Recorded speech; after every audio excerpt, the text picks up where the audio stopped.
Let's bring in Drew Bledsoe, former Patriots quarterback. Drew, take me through the process of what a quarterback does before a game to pick out the footballs.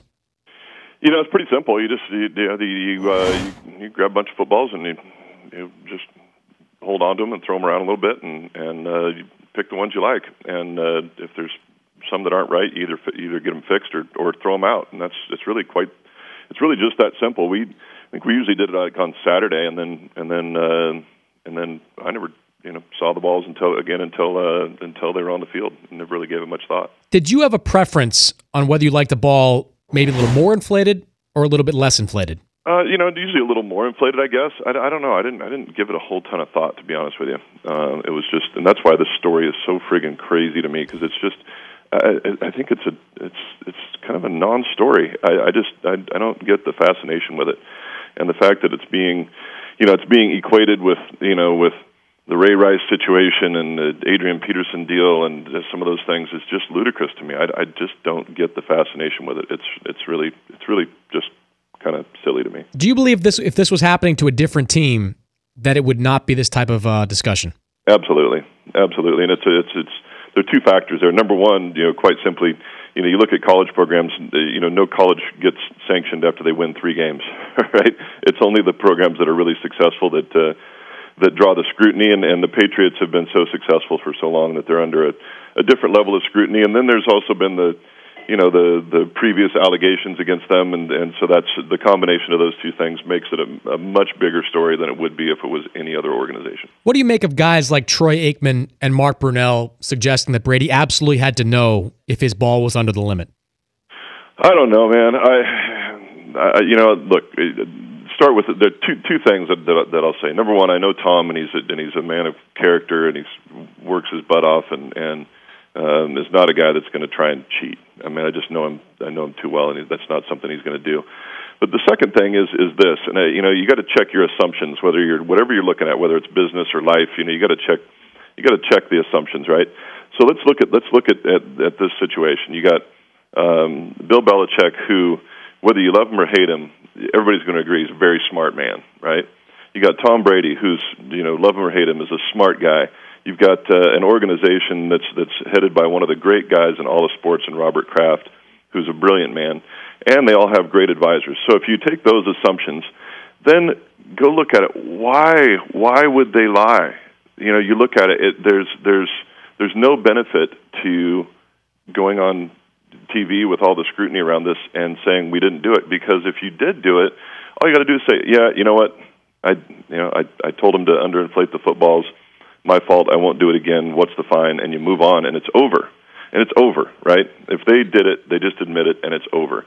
But what I'm seeing is a guy that I know and trust and have great affection for in Tom Brady saying, you know what, I didn't do this. And if he had done it, he'd just admit it and say, you know what, I did it, and let's move on, talk about the game. But then he'd have to make up a news story about admitting to something that he didn't do, and that doesn't make any sense. So to me, I just the whole thing is just really pretty silly. Talking to Drew Bledsoe, former Patriots quarterback, here on the Dan Patrick Show. Drew, you're right. There are a lot of assumptions being tossed out there, a lot of facts assumed that are not necessarily in evidence, but can we agree that somehow, some way, someone doctored the footballs before that game last week? I don't know, man. I really, truly don't know, and neither does anybody else. And that's the funny thing is you got a lot of people talking about things they really don't know, and expressing opinions about things they don't know about. So I only talk about what I know, and what I know is that I trust Tommy, and I know he's an honest and forthright guy that's not a cheater, and so I'm just going with what I know in this situation. And maybe the balls were underinflated when the referees checked them, and they just didn't check them completely. I don't know what's gone on here, but I just don't like the story. Would an equipment guy or a ball boy doctor the balls on his own? I don't know. Again, it's just it's all just supposition about stuff that we just don't know about. But as a quarterback, back in your day, no one would touch your equipment, right? Unless they knew you wanted it changed. Yeah, once the balls were now, there was a time, when I first got in the league, they'd give the balls to the kickers or punters, and they would beat them up and take them in the sauna and put them in the dryer and rub them with milk and do all this crazy stuff to them, and it got a little bit out of hand. So there was a time when they took it completely away from us, and I think there was one season where we didn't even get to touch the footballs until we got to game day, and that sucks because then you got a brand new football that's slick and you know, doesn't work very well. And so then they changed that and allowed us to you know, treat those footballs and make sure that they're the way we want them, and then we give them to them, and then we see them on game day. And so it's just kind of the way it goes. You rub them with milk? Yeah, there was all kinds of crazy stuff these guys did.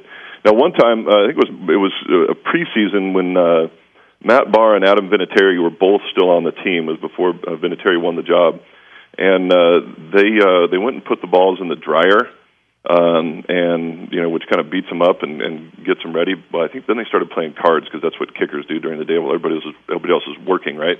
They went and started playing cards, and they forgot about the footballs in the dryer and ruined an entire batch of footballs. They came out; they looked like rugby balls. They were basically round. But you know, it just this thing's silly. So you're saying kickers don't actually work very hard?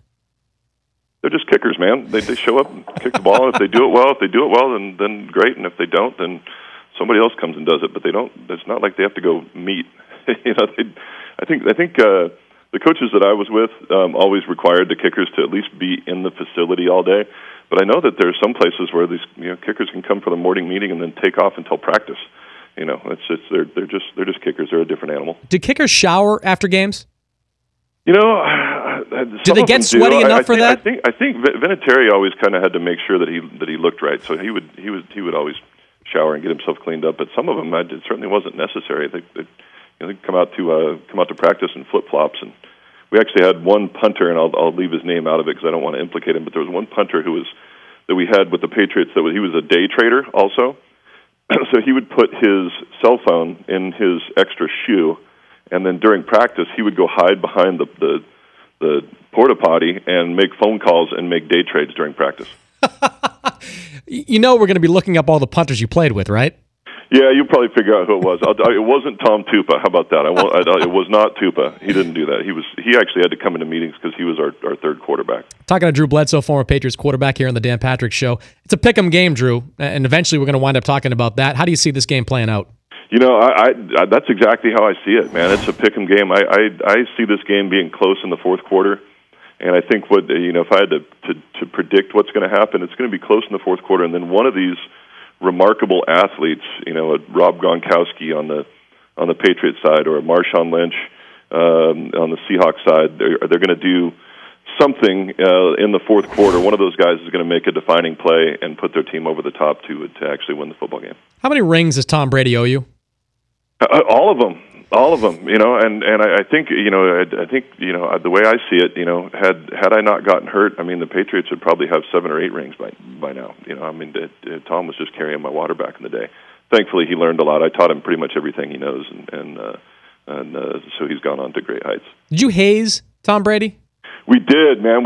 So Tommy had back in the day when he first got there, he had a yellow Jeep. And this is something that people need to know about him. He was driving a yellow Jeep when he first got to the Patriots, which we just hazed him for that incessantly. But one thing we did one day, and I wish we had like the cell phone video cameras like we do now, but we went out to his car and we packed all the vents full of confetti and glitter and closed the outside vents, turned his fan all the way up on high, and then we sat there and waited for him to come out. And when he came out, he turned his car on and just got peppered with all this confetti and glitter as he got in the car. The funny thing was, it was the gift that kept on giving, because every once in a while he'd be driving down the road and just some stray little piece of confetti would fly out of his vent. If you didn't get hurt, Drew, do you think you would have been the Patriots quarterback for 3, 4, 5 more years, or do you think that Belichick wanted to play Brady at some point? I don't know. It's a good question. I know that Tommy was a guy and still is. It just works his butt off. He was a guy. When he first got there, I knew that he was going to be in the league for a long time, just because of his work ethic and his competitive desire and all of that. I knew he was going to be around for a long time. I knew he was going to be a good player in the league, but I don't think there's anybody that you could find that would have predicted that he would have gone on to the great heights he's gone to. But it's hats off to him.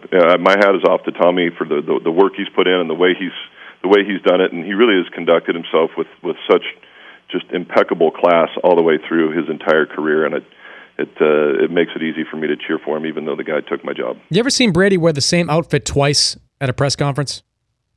He's got this big hat he's wearing right now, man. I don't know about the hat. It makes it looks kind of goofy, and I've sent him a text telling him, man, you can find a smaller stocking cap to wear in your hat in your press conferences. It looks kind of goofy.